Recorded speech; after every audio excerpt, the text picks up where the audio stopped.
ورحمة الله وبركاته. الحمد لله وحده، والصلاة والسلام على من لا نبي بعده، وعلى آله وأصحابه وأهل بيته وعلماء شريعته وعلينا معهم أجمعين. قال الله تعالى عز وجل في شان حبيبه ومحبوبه آمرا ومخبرا: أعوذ بالله من الشيطان الرجيم. بسم الله الرحمن الرحيم. إن الله وملائكته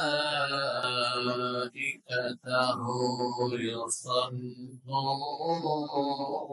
على النبي يا أيها الذين آمنوا صلوا عليه وسلموا تسليما. صلى الله على وآله وصحبه وبارك وسلم. اللهم صل على مولانا محمد وعلى آل سيدنا مولانا محمد. نبيجي अपना फलो बरसाई আমার প্রিয় হওয়া যায়। নবীজি আপনার ভালোবাসায় গুনাহ পাওয়া যায়। আল্লাহুম্মা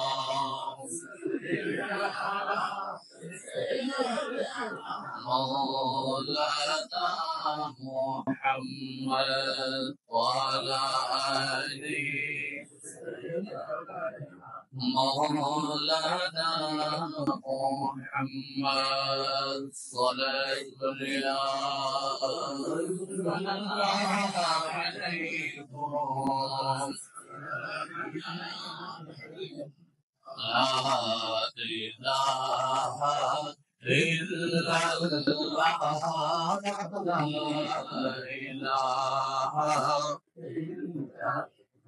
لا إله لا إله إلا الله لا إله إلا الله خذي كسرها خودی काटेंगे फसाला इलाहा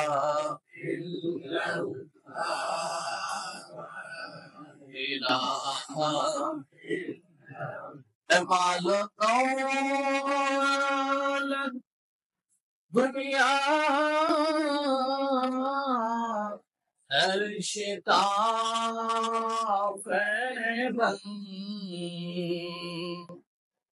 माल दौलत दुनिया शिताब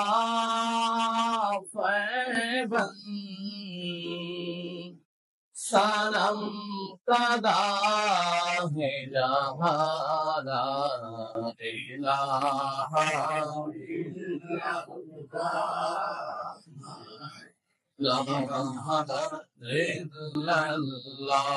لا إله إلا الله محمد رسول الله সাল্লাল্লাহু আলাইহি ওয়াসাল্লাম।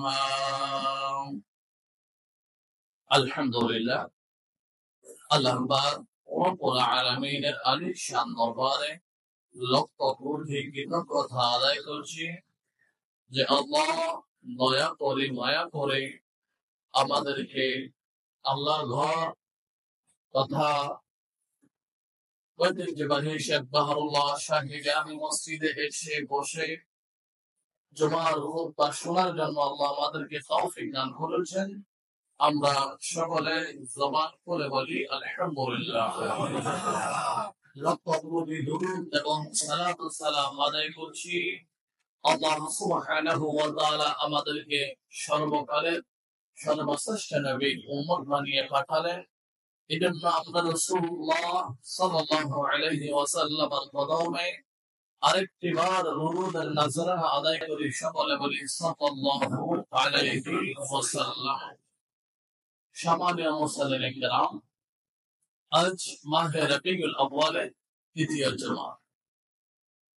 পূর্বের ঘোষণা অনুযায়ী আজ ঐতিহ্যবাহী শেখ বাহারুল্লাহ শাহী জামি মসজিদের মিম্বার থেকে রাসূলুল্লাহ সাল্লাল্লাহু আলাইহি ওয়াসাল্লামের সিরাতের উপর ধারাবাহিক আলোচনা হবে।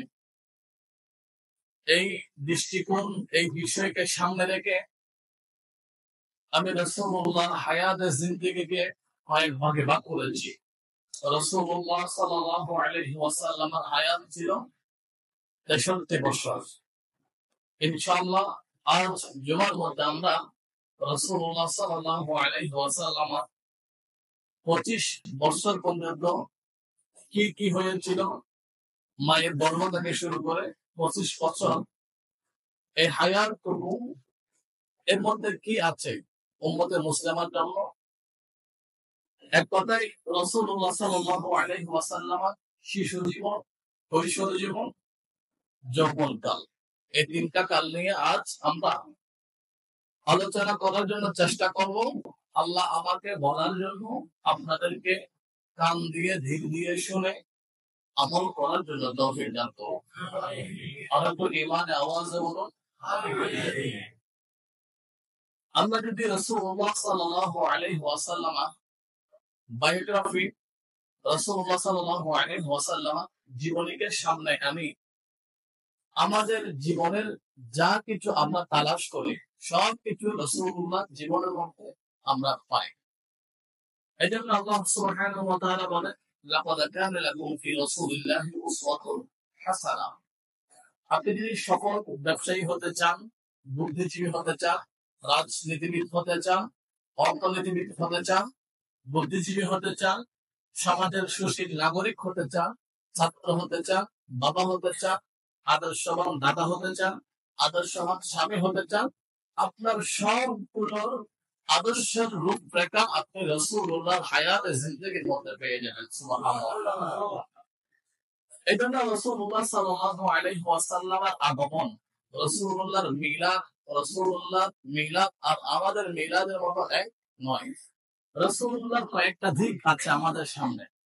যেমন রাসূলুল্লাহ যে রাস্তা দিয়ে হেঁটে যেতেন, ওই রাস্তা দিয়ে সুঘ্রাণ বের হতো। এক মাস পরে গেলেও কেউ বুঝতে পারতেন এই রাস্তা দিয়ে রাসূলুল্লাহ হেঁটেছেন। রাসূলুল্লাহ যখন হাসতেন, মনে হতো যেন আকাশে যেই আপনার ঝিলমিল একটা সৌন্দর্য দুনিয়ার মধ্যে ফুটে পড়ে, রাসূলুল্লাহ দাঁত মোবারক থেকে সেই সৌন্দর্য ফুটে পড়তো। রাসূলুল্লাহ মোবারক গুলো ছিল ভালো একটা এতই সুন্দর, মনে হতো যেন সাগরের ঢেউ যেন ধুলা খাচ্ছে রাসূলুল্লাহ সাল্লাল্লাহু আলাইহি ওয়াসাল্লামের মাথা মোবারক। রাসূলুল্লাহ যখন কথা বলতেন, মনে হতো যেন মধুর গান বের হচ্ছে, সবাই শোনার জন্য আগ্রহী হয়ে বসে থাকতেন। এই যে আমি কথা বলছি রাসূলুল্লাহ, আপনারা আমার দিকে তাকিয়ে আছেন। রাসূলুল্লাহ যখন কথা বলতেন, তাদের উপর একটা পাখি এসে বসে থাকতো, কিন্তু মানুষরা ওই সাহাবীরা বলতে পারতো না তাদের মাথায় পাখি বসে আছে, কারণ রাসূলুল্লাহ চেহারা থেকে তাদের আকর্ষণ এতই ছিল। আপনারা জানেন কোরআনুল কারীমের মধ্যে একটা সূরা আছে, সূরা ইউসুফ। ঈসা আলাইহিস সালাম মিশরের সৌন্দর্য রমণীদেরকে জুলাইহা আহ্বান করেছিল কি জন্য? ইউসুফ আলাইহিস সালামকে কতটা সৌন্দর্য ইউসুফ আলাইহিস সালামের ভিতরে আছে এটা একটু প্রকাশ করার জন্য। আসলে সমস্ত নারীদেরকে এক একটা চাকু দিলেন, এক একটা আপেল দিলেন, বলে তোমরা কাটো। তখন ইসমাইল ইসলামকে সামনে দিয়ে হাঁটিয়ে দিলেন। ইসমাইল ইসলামের সৌন্দর্য দেখে যারা সবাই নিজের হাতের একটা আঙ্গুল দুইটা আঙ্গুল কেটে ফেললেন, তাদের মধ্যে সেই আঙ্গুল কাটার অনুভূতি হয় নাই, কারণ ইসমাইল ইসলাম এমন সুন্দর ছিলেন। তো ইসমাইল ইসলাম যত সুন্দর ছিলেন তার চাইতে হাজার কোটি গুণ সৌন্দর্য দিয়ে আল্লাহ তাআলা আমাদের পেয়ারা নবীকে সৃষ্টি করেন। আমরা রাসূলুল্লাহর সিরাত বলার আগে একটা রাসূলুল্লাহর সূরত সম্পর্কে জানি। সূরত কি? রাসূলুল্লাহ যখন রাসূলুল্লাহ ঘাম মোবারক, আমাদের শরীরে ঘাম মোবারক এখন ঘাম পড়ছে, ঘামগুলো দুর্গন্ধ, এই দুর্গন্ধ থেকে বাঁচার জন্য আমরা পারফিউম ইউজ করি, অনেক কিছু ইউজ করি। কিন্তু রাসূলুল্লাহ যখন বাড়িতে আসতেন, ওনার ঘাম মোবারক, পাসিনা মোবারক গুলো যখন ঝরে ঝরে পড়তো, উম্মে সুলাইম, মায়েশা সিদ্দিকা এগুলো একটা শিশির ভরে রাখতেন। রাসূলুল্লাহ বললেন, তোমরা এগুলো কি করছো? বলে, ইয়া রাসূলুল্লাহ, আমরা এগুলো সংগ্রহ করছি, কারণ আমাদের জন্য সবচেয়ে সর্বোত্তম সুগন্ধি হচ্ছে আপনার মসিরা মুবারক। রাসূলুল্লাহ মসিরা মুবারক যেখানে একবার লাগতো, সেখানে আপনার হাজার বার ওই কাপড়টা ধৌত করলেও রাসূলুল্লাহ মসিরা মুবারকের ঘাম মুবারকের সুগন্ধ যেত না। এটা ছিল রাসূলুল্লাহর সুন্নাত। রাসূলুল্লাহর সুন্নাত ধারণ করা এটা আমাদের কারো পক্ষে সম্ভব নয়, কিন্তু রাসূলুল্লাহর সিরাত আমাদের সামনে আছে।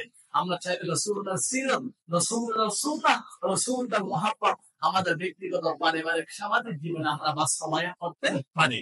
আজকে আমরা রাসূলুল্লাহর মিলাদ থেকে শুরু করে সিরাত নিয়ে কথা বলব।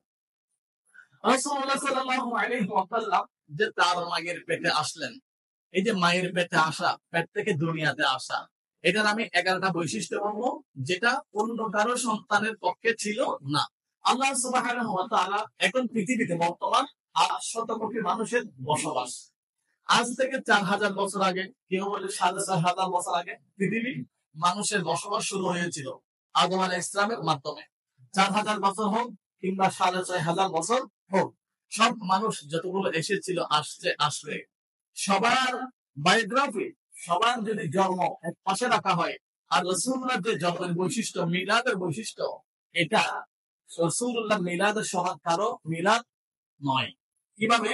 যেমন রাসূলুল্লাহ সাল্লাল্লাহু আলাইহি ওয়াসাল্লামকে আল্লাহ পাঠালেন সকল নবী রাসূলের পরে, কিন্তু সৃষ্টি করার সময় আল্লাহ সৃষ্টি করেছেন সবার আগে। জুড়ে বলে সুবহানাল্লাহ। একদিন হযরত জাবের ইবনে আব্দুল্লাহ রাদিয়াল্লাহু তাআলা আনহু আল্লাহর নবীর কাছে গিয়ে বিভিন্ন বিষয় জানতে চাইতেন। একদিন জাবের ইবনে আব্দুল্লাহ রাদিয়াল্লাহু তাআলা আনহু বলেন, ইয়া রাসূলুল্লাহ, আখবিরনি আন আফদাল শাইইন। ইয়া রাসূলুল্লাহ, আপনি আজকে আমাকে সংবাদ দিন, আল্লাহ সুবহানাহু ওয়া তাআলা সর্বপ্রথম কোন জিনিসকে সৃষ্টি করেছেন?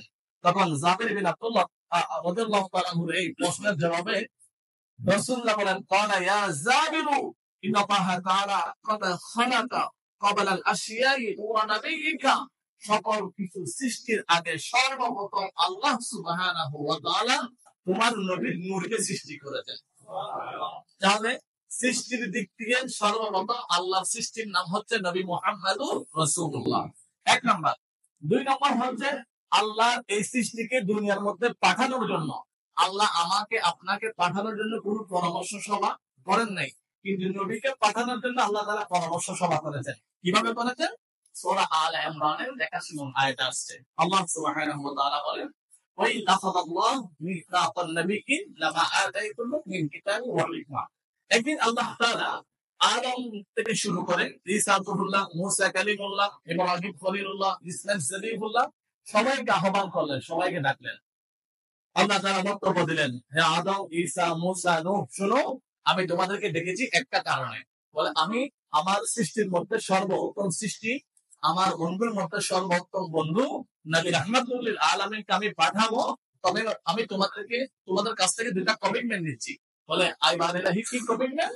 বলে, এক নম্বর হচ্ছে লাতুল মিনিনা, আমি তোমার নবীকে পাঠাবো, তখন তোমরা তার উপর কি আনবে? ঈমান আনবে। ওয়ালা তানসুরুন নবী, তোমরা তাকে সাহায্য করবে।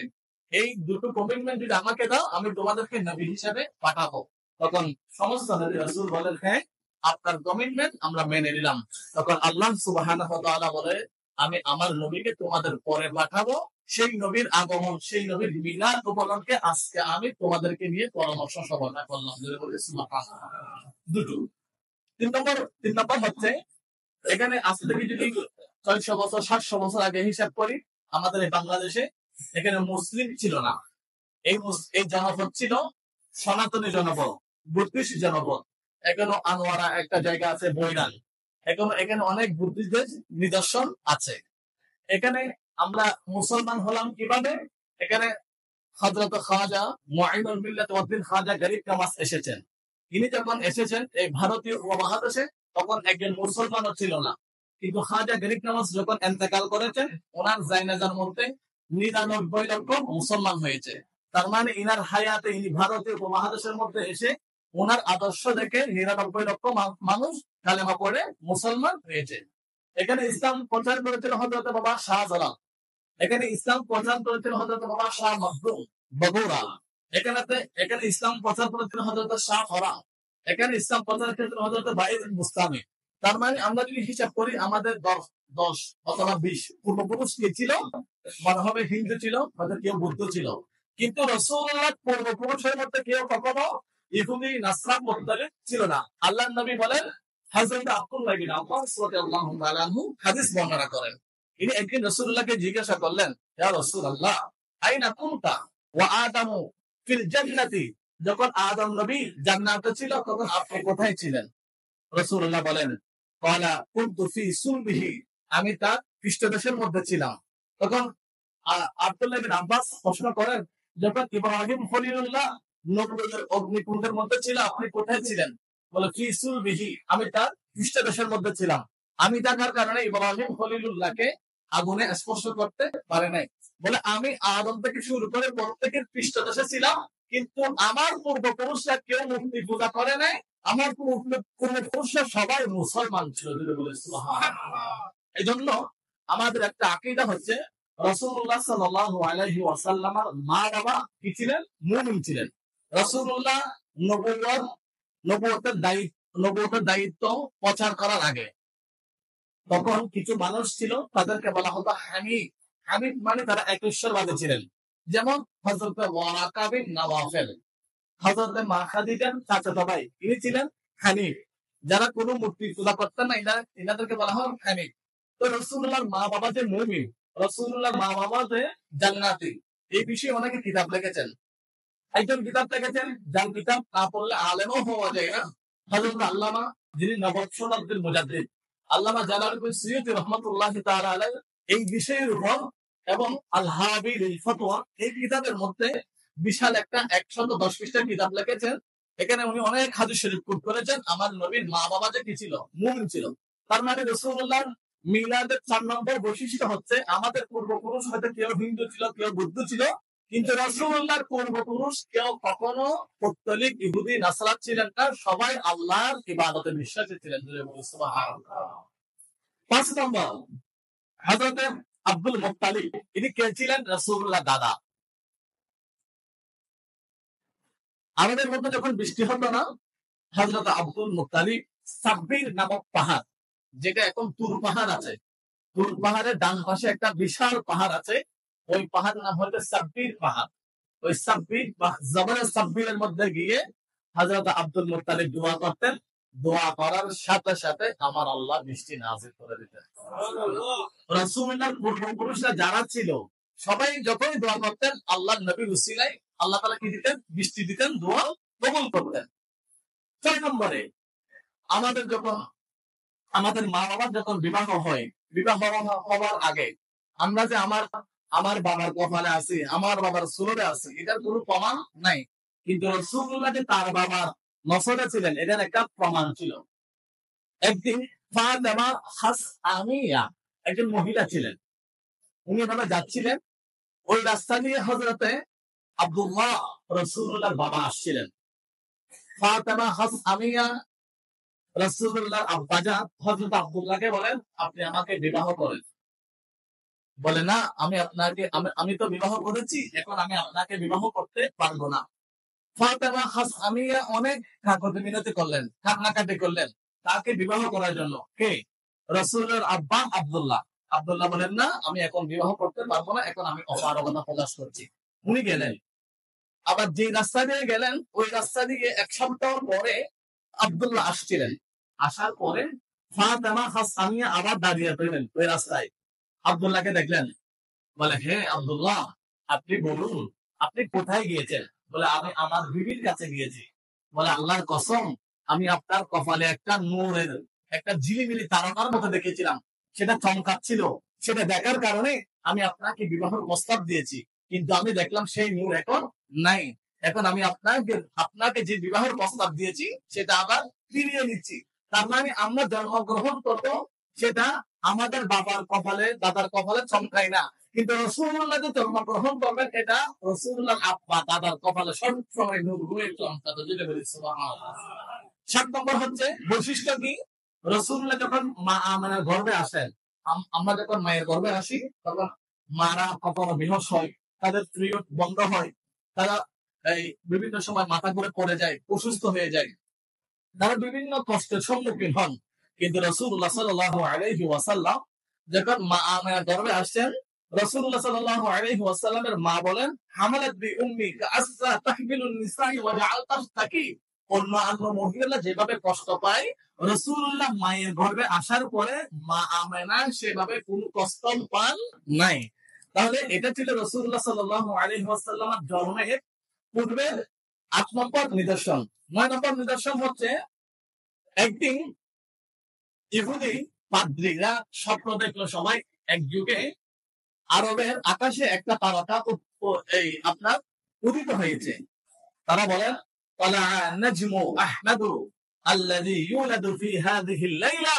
আজকে যে তারকা উদিত হয়েছে এটা সাধারণ কোনো তারকা নাই, এটা হচ্ছে একজন আহমদ নামে মা আমেনার গর্ভ থেকে দুনিয়াতে তশরিফ আনছে। সেই ব্যক্তির নূরকে আল্লাহ সুবহানাহু ওয়া তাআলা তারকা বানিয়ে আসমানে উদিত করেছেন। আল্লাহুম্মা সাল্লি আলা মাওলানা মুহাম্মদ ওয়া আলা আলিহি মাওলানা মুহাম্মদ। যারা ডান পাশে বসছেন মসজিদের ডান পাশটা চালিয়ে দেন, আর আপনারা মসজিদে হাদিয়া দেওয়ার জন্য হাদিয়াগুলো হাতের মধ্যে নিয়ে নেন। ডান পাশটা চালিয়ে দেন। আল্লাহুম্মা সাল্লি আলা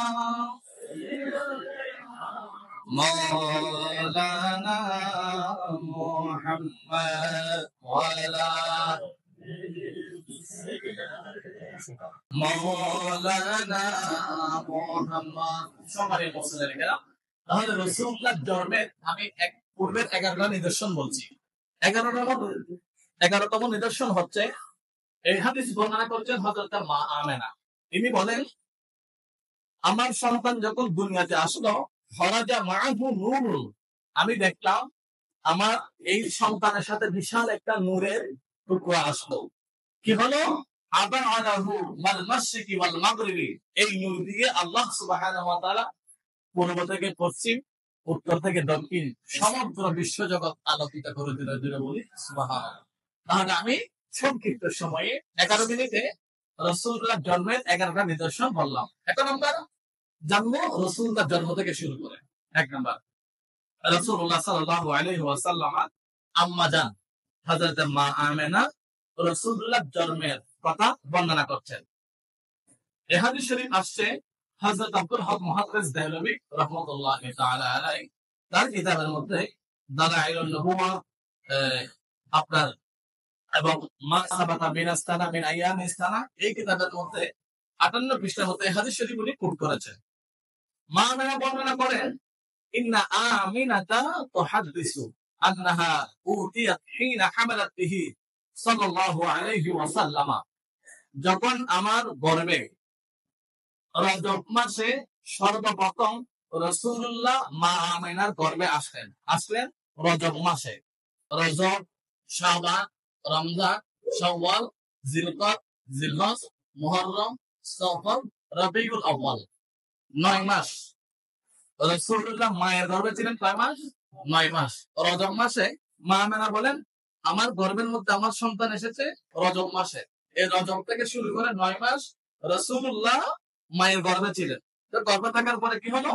বলে, আমি যখন গর্ভে ছিলাম, এই গর্ভের মধ্যে থাকা অবস্থায় প্রথম মাসে আদম আলাইহিস ইসলাম, দ্বিতীয় মাসে শীস আলাইহিস ইসলাম, তৃতীয় মাসে ইদ্রিস আলাইহিস ইসলাম, এরপরে নূহ আলাইহিস ইসলাম, এরপরে হুদ আলাইহিস ইসলাম, এরপরে ইব্রাহিম আলাইহিস ইসলাম, এরপরে ইসমাইল আলাইহিস ইসলাম, এরপরে মূসা আলাইহিস ইসলাম, এরপরে ঈসা আলাইহিস ইসলাম। 9 মাসে 9 জন নবী এসে আমাকে সপ্তাহের মধ্যে শুভ সংবাদ দিয়েছেন, ইয়া আমেনা আসসালামু আলাইকা, আপনাকে সালাম জানাচ্ছি। মা আমেনা বলে আপনি কে? বলে আমি হচ্ছেন আদম, আমি শীস, আমি মূসা, আমি নূহ, আমি ঈসা, আমি ইব্রাহিম, আমি ইদ্রিস। বলে আমার কাছে কেন আসছেন? বলে আপনি যে সন্তানকে গর্ভে নিয়েছেন ইনি সাধারণ কোন সন্তান নয়, ইনি হচ্ছেন ইন্নাকি হাতে হামারতি বিসাইয়্যিদি হাযিহিল উম্মাহ, ইনি হচ্ছে আল্লাহর এই জগতে যত আল্লাহর বান্দা তশরীফ এনেছে সব বান্দাদের সরদার বানিয়ে রাহমাতুল লিল আলামিন পাঠিয়ে এই সন্তানকে আল্লাহ তাআলা পাঠাবেন। এক নাম্বার, শিশু নবীর জীবনী কোথায় থেকে শুরু হলো? 3 নাম্বার, কুসতালানি আল মাওয়াহিবুল লাদানিয়া, প্রথম খণ্ড 74 পৃষ্ঠা। মা আমেনা বলেন অন্য সন্তান এসে দুনিয়ার মধ্যে কাঁদে, সাল্লাল্লাহু আলাইহি ওয়াসাল্লাম ফি বাতিল উম্মি 19 কামালাতান, কিন্তু আমার সন্তান এসে আমি দেখলাম কাঁদছেন না।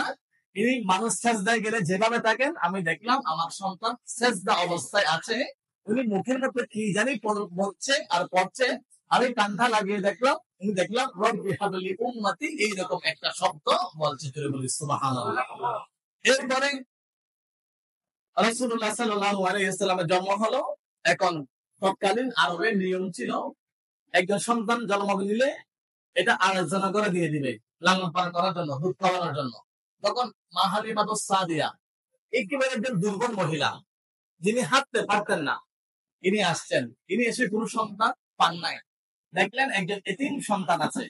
হালিমা সাদিয়া বললেন আমরা তো কোনো সন্তান পাই নাই, খালি যাবার থেকে একজন এতিম সন্তান আছে, এই সন্তানটা নিয়ে যাই।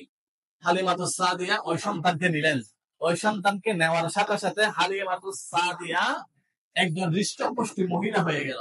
ওই হালিমাতুস সাদিয়া যখন উটের মধ্যে আরোহণ করলেন, যে উটটা দুর্বল ছিল, রাসূলুল্লাহকে নেওয়ার পরে ওই উটটা সবল হয়ে গেল।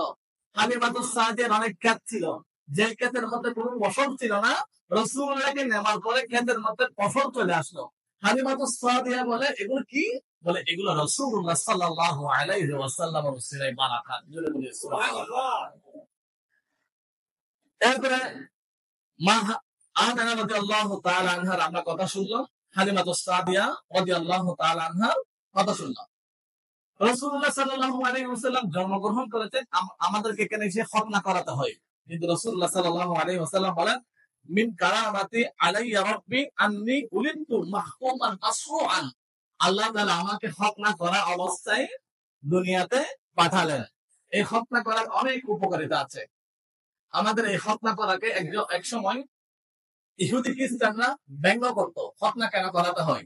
দেখা গেল যাদের খতনা করাই না, খতনা করা মানে সামনের পুরো সামনে থেকে একটা চামড়া কেটে নেওয়া। এই চামড়া যাদের কাটে না তাদের মধ্যে কতগুলো সাদা আবরণ জমে ক্যান্সার হয়। আর এই চামড়াটা কাটার কারণে ওখানে পরিচ্ছন্ন থাকে, শুকনা থাকে। আর চামড়াটা যদি না কাটা হয় এখানে ভেজা থাকে, ভেজা থাকার কারণে এখানে একটা গন্ধ হয়ে ক্যান্সার হয়। এই জন্য এখন অনেক মানুষ ইহুদি খ্রিস্টান বিধর্মীরা আপনার ক্যান্সার থেকে রোগ থেকে বাঁচার জন্য তারা কি করায়? খতনা করায়। এই খতনা করাটা হচ্ছে মুসলমানদের জন্য সুন্নাহ। আধুনিক মেডিকেল সায়েন্টিস্ট, এটা তো আধুনিক মেডিকেল বিজ্ঞানী তো আজকে আসছে, কিন্তু আজ থেকে 1450 বছর আগে কিসের বিজ্ঞানী ছিল? উনি মেডিকেল সায়েন্টিস্ট ছিল না? ছিল না। কিন্তু তখনই রাসূলুল্লাহ বলেন তোমরা তোমাদের সন্তানগুলো কি করো? খতনা করাও। আর নবীকে খতনা করা অবস্থায় আমার আল্লাহ তাআলা দুনিয়ার মধ্যে পাঠালেন। সুবহানাল্লাহ। এবার আসুন রাসূলুল্লাহর এরকম মুজিজা, ওনার প্রত্যেকটা নিঃশ্বাসে প্রত্যেকটা বিশ্বাসে মুজিজা ছিল। রাসূলুল্লাহ যখন 4 বছর বয়স ছিল তখন মা আমেনা রাদিয়াল্লাহু তাআলা আনহা তিনি ইন্তেকাল করলেন। একদিন রাসূলুল্লাহ মায়ের কাছে বায়না করলেন, মা আমার বাবা কোথায়? সব সন্তানরা বাবার কোলে ওঠে, সবাই বাবার স্নেহ পায়, বাবার মায়া মমতা পায়, আমি তো একদিনও বাবাকে বাবা বলে ডাকি নাই। মা বাবা কোথায়, আমার বাবা কোথায়। উনি অনেক রাসূলুল্লাহ বাবার কথা স্মরণ করে থাকলেন। মা মেয়ের কাছে বাইনা করলেন, মা আমি একবার বাবার ভুলে উঠবো, বাবাকে বাবা বলে ডাকবো, আমি একবার বাবার স্নেহ ভালোবাসা পেতে চাই। তখন মা আমেনা রাদিয়াল্লাহু তাআলা আনহা ছেলেকে নিয়ে হযরত আব্দুল্লাহ রাদিয়াল্লাহু আনহুকে যেখানে দাফন করা হয়েছে মক্কা মদিনার একটা মধ্যবর্তী স্থান, ওখানে নিয়ে গেলেন। রাসূলুল্লাহকে বললেন, বাবা এটা হচ্ছে তোমার বাবার কবর, এখানে তোমার বাবা শায়িত আছে। তখন রাসূলুল্লাহ বাবার কবর ধরে অনেক কান্নাকাটি করলেন, বাবা বলে ডাক দিলেন। সন্তানরা যেভাবে করে, অনেক সময় দেখা যায় সন্তানের বয়স 5, বাবা মারা গেল, বাবার কবরে গিয়ে সন্তান আব্বা আব্বা বলে ডাকে।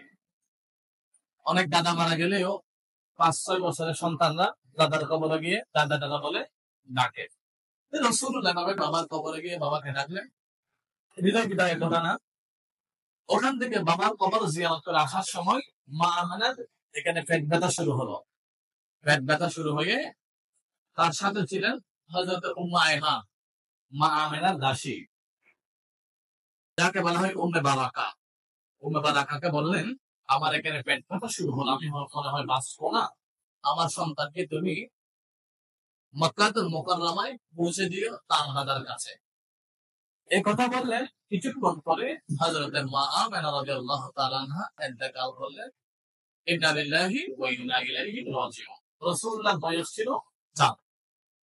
এভাবে দাদার কাছে উনি লালিত হচ্ছেন। রাসূলুল্লাহ বয়স যখন 6 তখন দাদার ইন্তেকাল হয়। আমরা রাসূলুল্লাহ মিলাদের বৈশিষ্ট্য এবং রাসূলুল্লাহ জন্মের সূচনা কিভাবে হয়েছিল, জন্মকালীন কয়েকটা হাদিস শরীফের আলোকে আমরা কথাগুলো বললাম।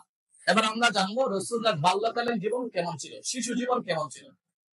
আমাদের বাংলাদেশের সংবিধানে মায়ের গর্ভ থেকে যে সন্তানটা দুনিয়াতে আসে 18 বছর বয়সের আগে তাকে বলা হয় শিশু।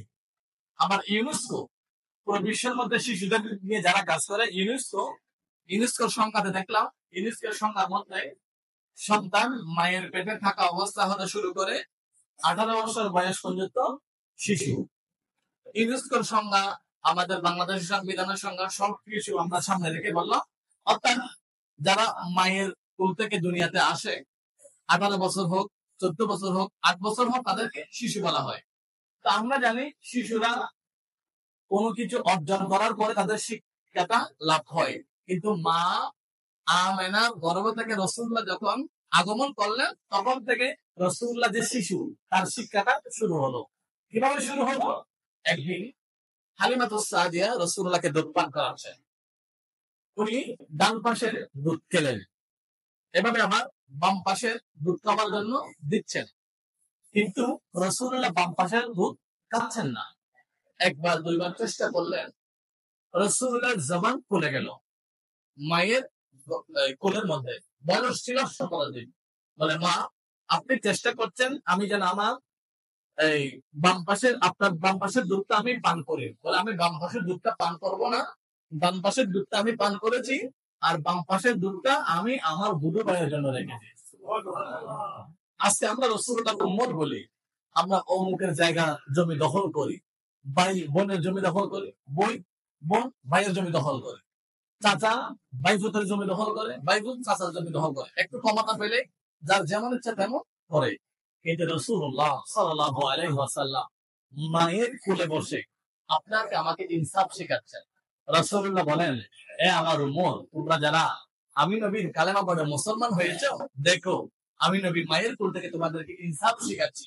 তোমার জান যেতে পারে, তোমার প্রাণ যেতে পারে, সম্মান যেতে পারে, ইজ্জত যেতে পারে, কিন্তু কখনো তুমি অপর ভাইয়ের সম্পদ অন্যায় ভাবে গ্রাস করবে না। আল্লাহ তাআলা আপনার জন্য যতটুকু রিজিক সৃষ্টি করে রেখেছেন, এগুলো না খেয়ে আপনি কখনো মরবেন না। আল্লাহ আপনার জন্য যত রিজিক বানালেন, এগুলো খেয়ে আপনার মরবেন, আপনার আবার মৃত্যু হবে। সুতরাং রিজিক আপনি খাওয়ার জন্য আপনাদের দুর্নীতি করতে হবে, অপরকে মারতে হবে, খুন করতে হবে, দখল করতে হবে, ক্ষমতা প্রয়োগ করতে হবে, এগুলো কতগুলো বোঝাবে। এগুলো করে আপনি কি করবেন? এতগুলো আপনি জোগাড় করবেন, কিন্তু এগুলো আপনি ভোগ করতে পারবেন না। আপনি দেখুন, একজন ব্যক্তির অনেক সম্পদ আছে, সম্পদ আছে, কিন্তু সে ভোগ করতে পারে না, সে পথের ফকির। তার মানে কি, অন্যায় ভাবে সম্পদ গ্রাস করে কেউ কখনো শান্তিতে বসবাস করতে পারে নাই। পৃথিবীর ইতিহাস এটা বলে। তাহলে সেটা আমাদেরকে শিক্ষা দিয়েছেন কে? রাসূলুল্লাহ। কখন? মায়ের কোল থেকে বসে। এরপরে সৈয়দুল মুরসালিন রাহমাতুল্লিল আলামিন 4 বছর বয়সে বক্ষ বিদীর্ণ হলো।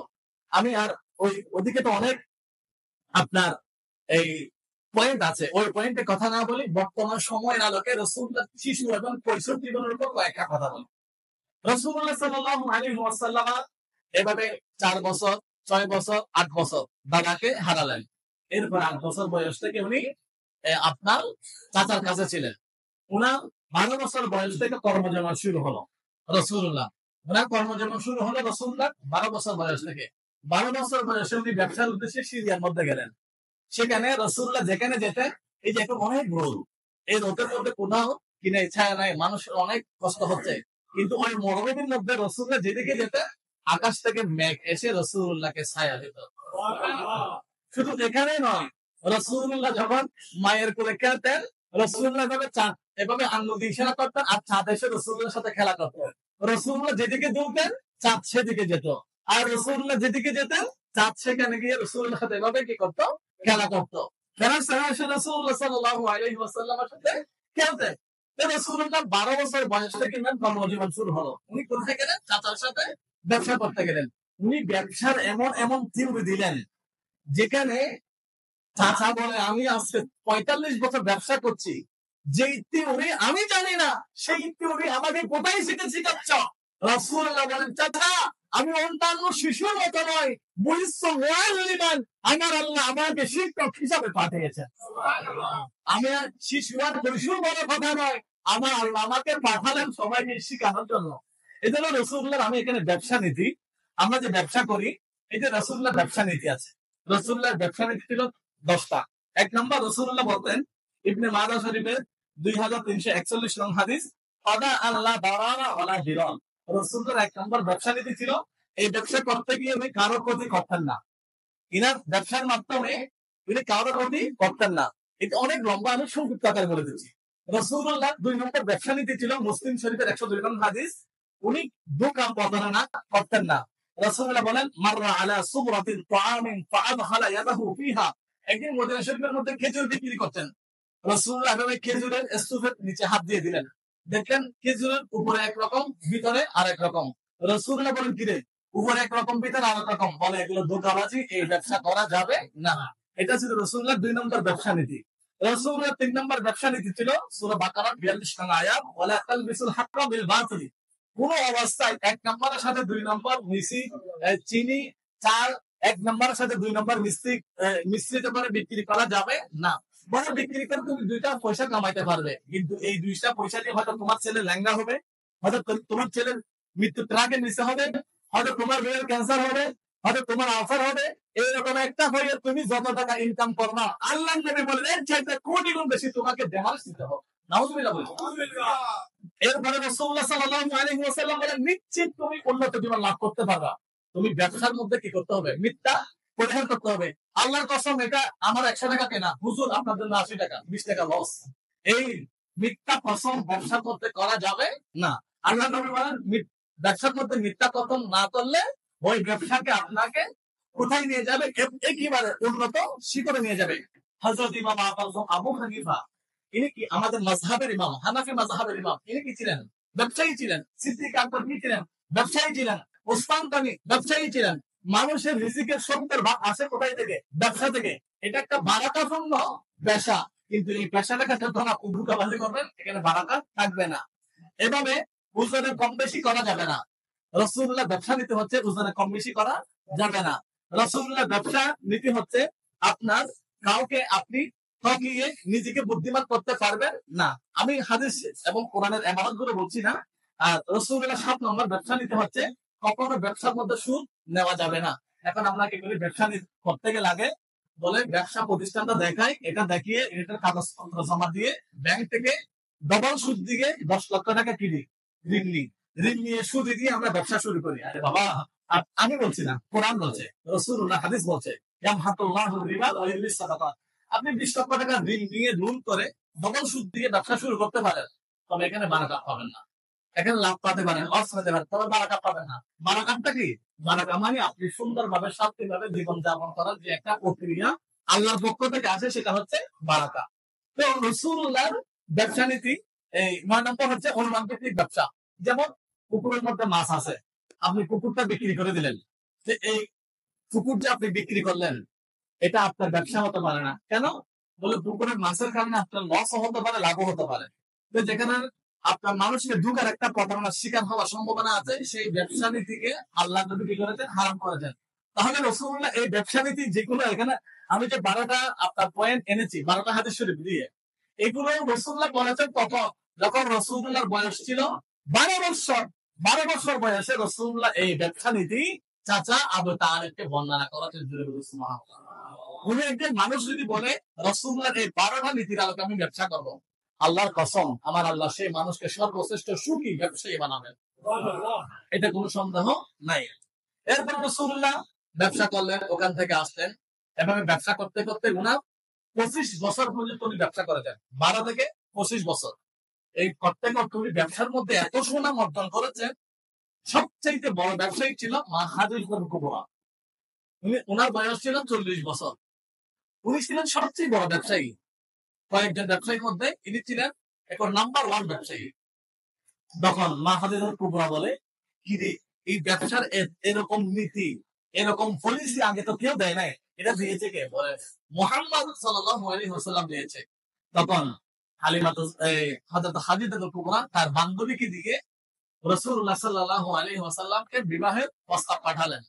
তখন এই বিবাহের প্রস্তাব চাচা আবু তালেবের কাছে গেলেন, রাসূলুল্লাহকে বললেন। রাসূলুল্লাহ বলেন, হ্যাঁ আমি স্বপ্নে দেখেছি খাদিজার সাথে আমার বিবাহ হচ্ছে, আমার আল্লাহ আমাকে হুকুম করেছেন। তখন রাসূলুল্লাহ 25 বছর বয়সে 40 বছরের মহিলা হযরতে উম্মাহাতুল মুমিনিন মা খাদিজাতুল কুবরা রাদিয়াল্লাহু তাআলা আনহাকে বিবাহ করলেন। সুবহানাল্লাহ। এর মধ্যে 14 বছর বয়সে উনি হালফুল ফুজ্জার আইয়ামে জাহিলিয়াত, আমাদের বাংলাদেশে মনে হয় এখন মোটামুটি একটা আইয়ামে জাহিলিয়াত চলছে। গতকালকে দেখলাম ঢাকা বিশ্ববিদ্যালয়ে একজন ছেলেকে মানসিক ভারসাম্যহীন ছেলে কয়েকজন মেরে ভাত খাওয়ানোর পরে মেরে ফেললো। এই দৃশ্যটা দেখে আমার অনেক খারাপ লাগলো।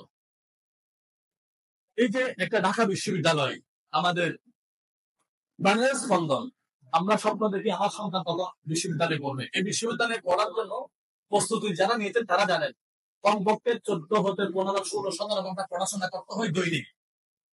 হয়তো আমি একটু দাদা ছিলাম, এই জন্য হয়তো আমার এরকম 14-15 ঘন্টা পড়তে হয়েছে, হয়তো আরো কারো কম পড়তে হয়। বিসিএস এর জন্য, মেডিকেলের জন্য, পাবলিক এডমিশনের জন্য কিন্তু এটা নিতে হয়। আপনার 10 ঘন্টা ডেলি প্রস্তুতি নিতে হয়, কারণ এত যে প্রতিযোগিতা। তার মানে এখানে সম্পূর্ণ জ্ঞানী গুণী বাংলাদেশের সূর্য সন্তানগুলো কোথায় পড়ে? এই যে বিশ্ববিদ্যালয়ে পড়ে। কিন্তু যাদের উপর আমরা আশা করি, যারা আমাদের বর্ষার প্রতীক, তারা এই যে অমানসিক কাজ আপনি কোনদিন করবেন না। একজন মানুষকে ভাত খাওয়াই একজন জীবন্ত মানুষকে এভাবে পিটে পিটে মারতে পারে। আবার দেখলাম খাগড়াছড়িতে এরকম একজনকে জীবন্ত আপনার আমাদের বাঙালি এদেরকে খাগড়াছড়ি শহরে আপনার চাকমারা এভাবে একবারে জীবন্ত মেরে ফেললো পিটাতে পিটাতে। তো এখন আমরা যুবক, আমরা যে অবস্থান আছে আমাদের, এই যে রাসূলুল্লাহ সিরাত থেকে আমাদের মেসেজটা কি? মেসেজ হচ্ছে রাসূলুল্লাহর বয়স যখন 14 বছর ছিল, উনি কি করছেন? হালফুল ফুজ্জার। হালফুল ফুজ্জার মানে যার যেমন ইচ্ছা তাকে তেমন মারা। রাসূলুল্লাহ হালফুল ফুজ্জারে গিয়ে এই হালফুল ফুজ্জার যুদ্ধটা সর্বপ্রথম রাসূলুল্লাহ বন্ধ করেছেন। বয়স ছিল কত? 14। 15 বছর বয়সে উনি কি করেছেন? হিলফুল ফুজুর গঠন করেছেন। হিলফুল ফুজুরের নীতি ছিল 5টা। একটা হচ্ছে, মনে করুন এই এলাকার মধ্যে না কে আছে তাকে খুঁজে বের করা। আমাদের বাংলাদেশে অনেক সংগঠন আছে, মানবতার সংগঠন। মানবতার সংগঠনের কোনো শেষ নাই, শুধু সংগঠন আর সংগঠন। এই যে এই এলাকার মধ্যে না কে ক্ষুধার্ত কে আছে তাকে খুঁজে বের করার জন্য কোন সংগঠন আছে? একটা সংগঠন আপনি দেখেন। কিন্তু রাসূলুল্লাহ 15 বছর বয়সে যে সংগঠন করতেন হিলফুল ফুজুর, এই হিলফুল ফুজুরের 5টা নীতি ছিল। তার মধ্যে 1 নম্বর নীতি হচ্ছে এই এলাকার মধ্যে না কে আছে তাকে খুঁজে বের করা।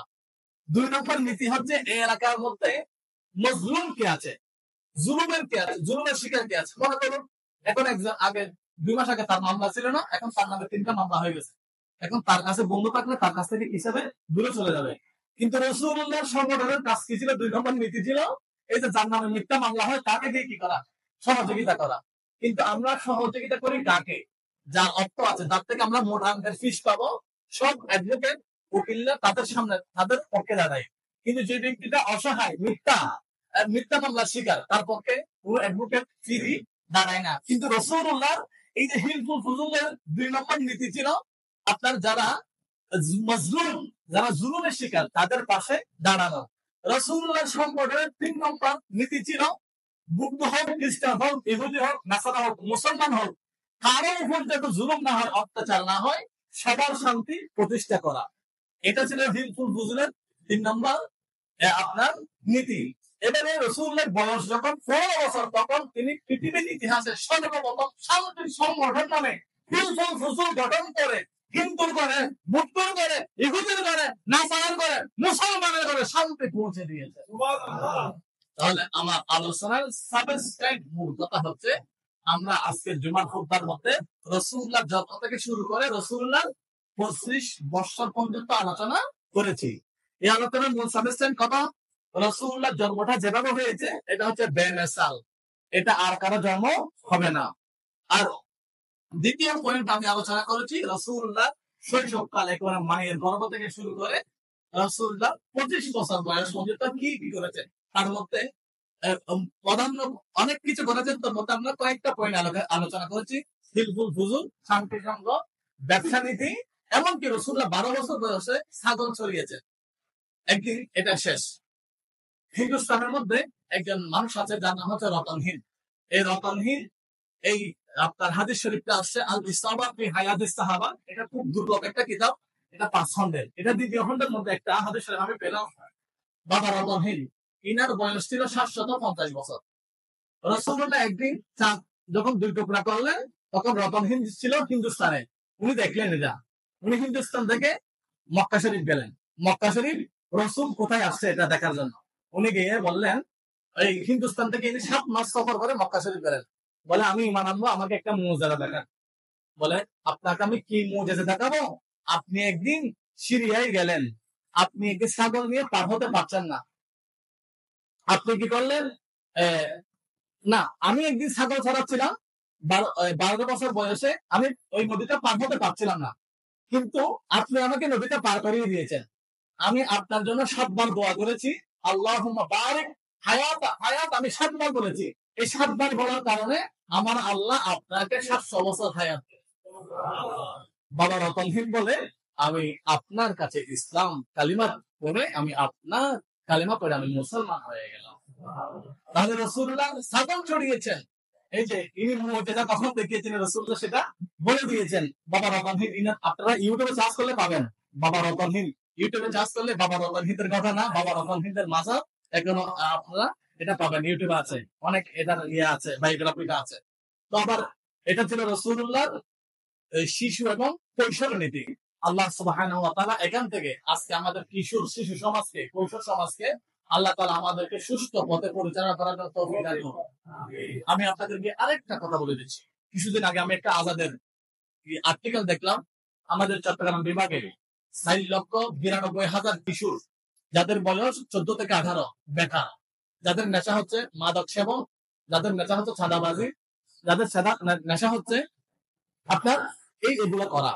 তো আপনারা যাদের যদি কোনো সুযোগ থাকে, আপনারা এখান থেকে শুরু করে 10টা ছেলেকে 20টা ছেলেকে বিভিন্ন প্রশিক্ষণ দিয়ে আপনাদের ব্যক্তিগত জীবনে আপনি চাইলে 10টা সেলাই মেশিন কিনে 10টা বেকার ছেলেকে যারা মাদক খায় ওদেরকে না আপনি সুপথে আনতে পারেন। আপনারা যদি একটু এগিয়ে আসেন, আমাদের সমাজটা, দেশটা সুন্দর হবে। রাসূলুল্লাহ সাল্লাল্লাহু আলাইহি ওয়াসাল্লামের নীতি ছিল এটা, এনার হিলফুল ফুজুলের নীতি ছিল এটা। যারা ভুল পথে পা বাড়িয়েছে তাদেরকে আনতে হবে, তারা আমাদের সন্তান। তাদেরকে মেরে তাদের উপর অত্যাচার করে আমরা সমাজে শান্তি প্রতিষ্ঠা করতে পারবো না। আল্লাহ সুবহানাহু ওয়া তাআলা আমার এই আলোচনা থেকে রাসূলুল্লাহর সিরাত সুরাত থেকে আমাদেরকে শিক্ষা নেওয়ার জন্য তৌফিক দান করুন।